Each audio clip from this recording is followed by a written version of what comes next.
It's time for the Longines Chronoscope, a television journal of the important issues of the hour, brought to you every Monday, Wednesday, and Friday. A presentation of the Longines Whitnor Watch Company, maker of Longines, the world's most honored watch, and Whitnor, distinguished companion to the world-honored Longines. Good evening. This is Frank Knight.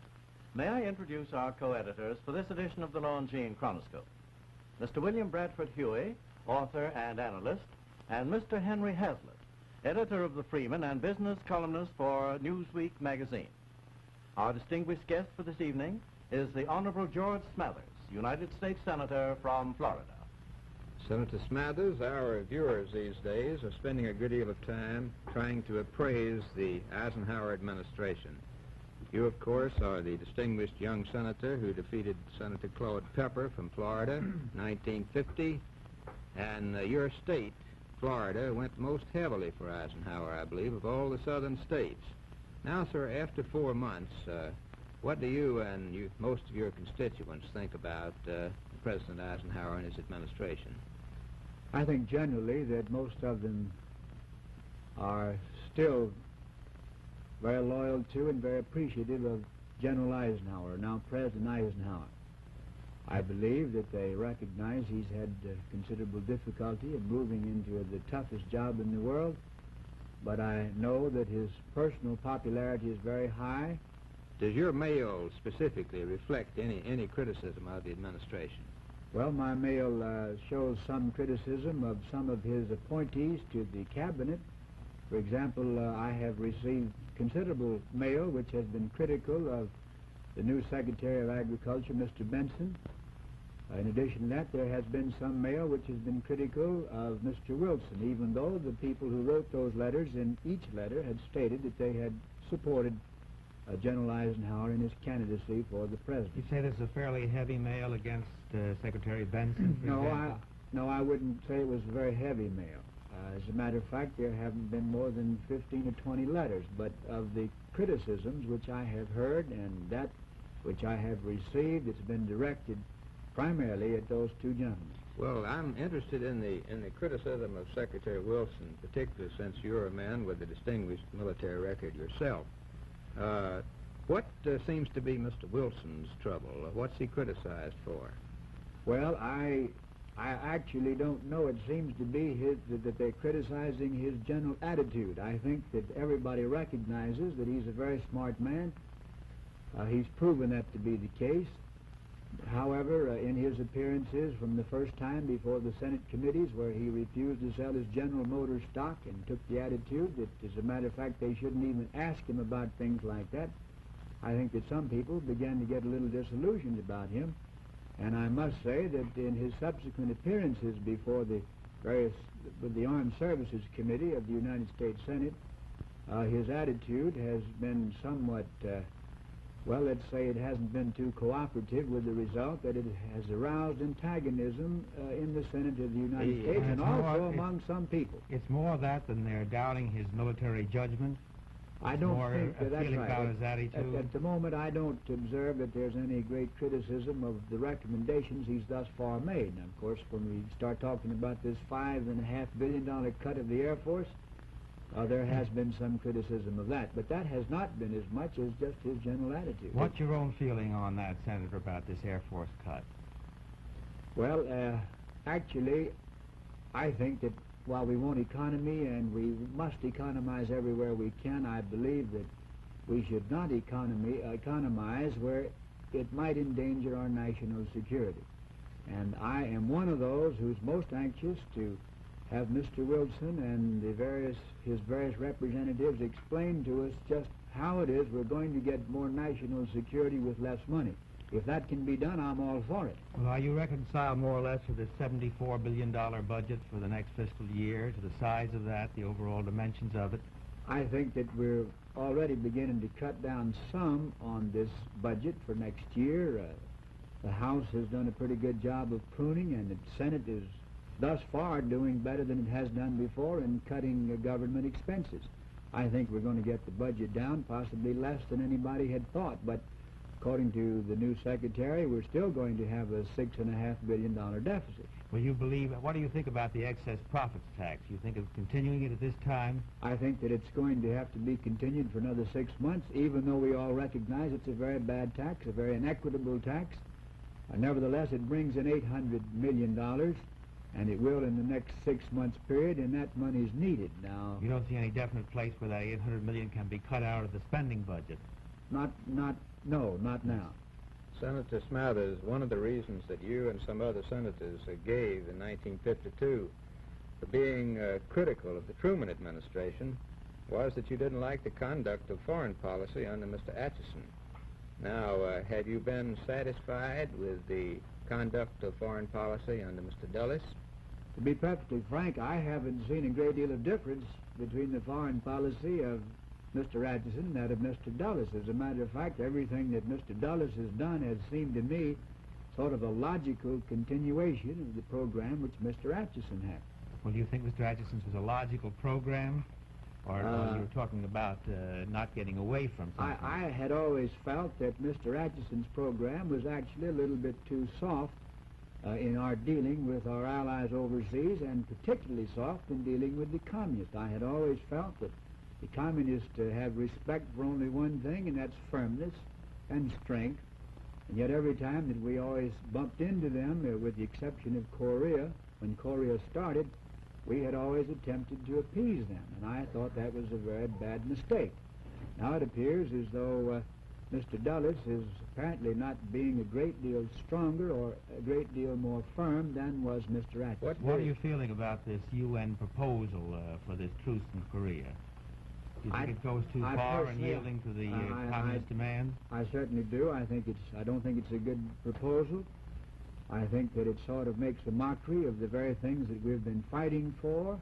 We do want a truce if we can get it, but we want an honorable truce. We don't want to become expedient at this time and to give in on the very principles which we said we were going to uphold when we started in Korea. Well, do you think there's anything in the Taft speech, any of the proposals that he made, which ought to be considered? Well, as I recollect, what Mr. Taft said at Cincinnati was that he doubted whether or not the United Nations organization was an organization which could stop aggression, and I think that he can rather well prove that point, that it has not been able to stop aggression.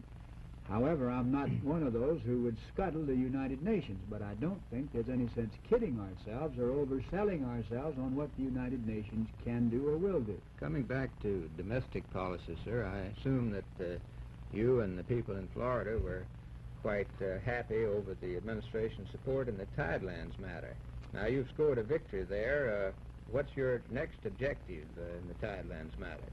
Well, we were very happy about the Tidelands victory, because not so much in our state, because we thought that we were going to discover oil. We now don't have oil off our shores, but we felt that it was important because it was a recognition of states' rights. It was a recognition for the first time that the federal government should not own everything and tell everybody what to do. It was a reversal of sort of a 20-year trend of centralization.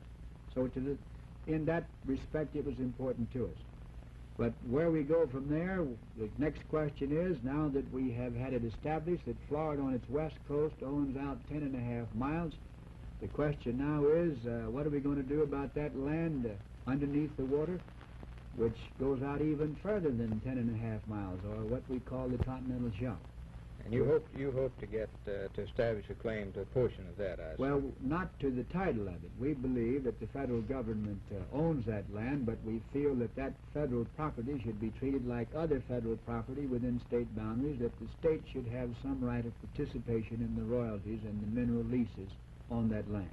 You took a strong position on the Tidelands controversy even in the last election, didn't you? You opposed Stevenson on that, or Very you much spoke out so. against his Right. position. Senator Smathers, our viewers have heard a good deal of discussion about the Hawaiian statehood issue, and now there's general feeling that Hawaiian and Alaskan statehood have been postponed at least for another year, and you and some of the southern senators are given credit for that postponement.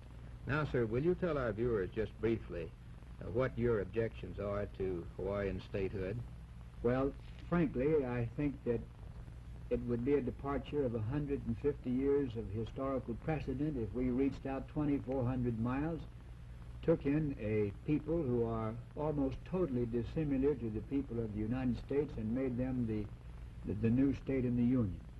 And once we start that, once we break the precedent, once we begin to reach over vast territories of water or land for that matter, we take in Hawaii, we then take in Alaska in the Republican platform of 1952.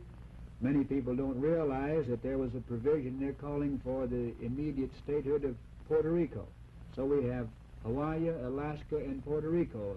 And if we take those three in, why, then we go undoubtedly to the Canal Zone, the Virgin Islands, and so it goes. And I don't think that we should start on this program of empire building. As a final question, Senator, and to come back to this highly emotional issue of Korea, and as a man who served 3 years in the Marine Corps, do you feel that we should be very careful about the possibility of an easy truce there?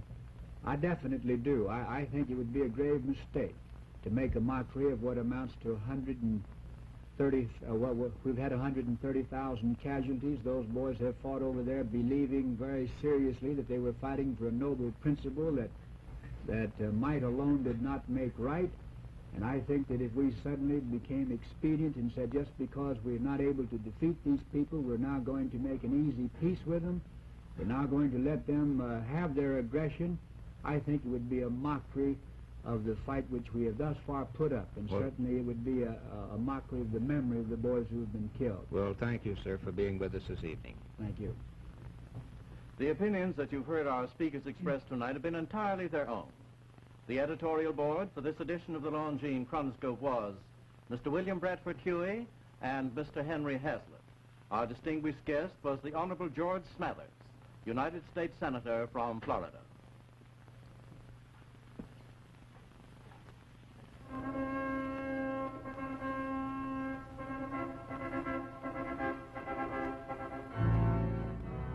The wedding march, the band of gold, the bouquet thrown through the air, the shower of rice, these are all traditions of a wedding.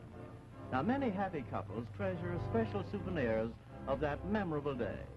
Longines duet watches, a Longines for the bride, a matching Longines for the groom, perfect twins in everything but size. Now, best of all, these magnificent duets, like all Longines watches, are created with the artistry, the skill, and the perfection which made Longines, in fact, the world's most honored watch.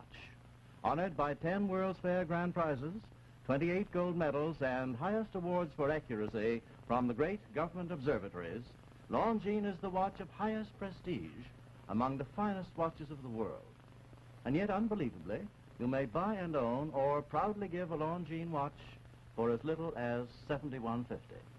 Now, for a wedding, for an anniversary, for the graduate, for father on Father's Day, no other name on a watch means so much as Longines, the world's most honored watch, the world's most honored gift, premier product of the Longines Whitnall Watch Company, since 1866, maker of watches of the highest character.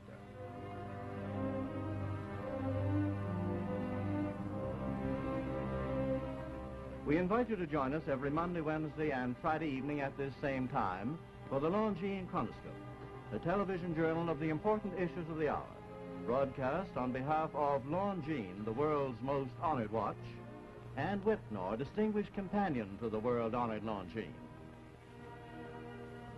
This is Frank Knight, reminding you that Longines and Whitnall watches are sold and serviced from coast to coast by more than 4,000 leading jewelers, who proudly display this emblem, Agency for Longines Whitnall Watches.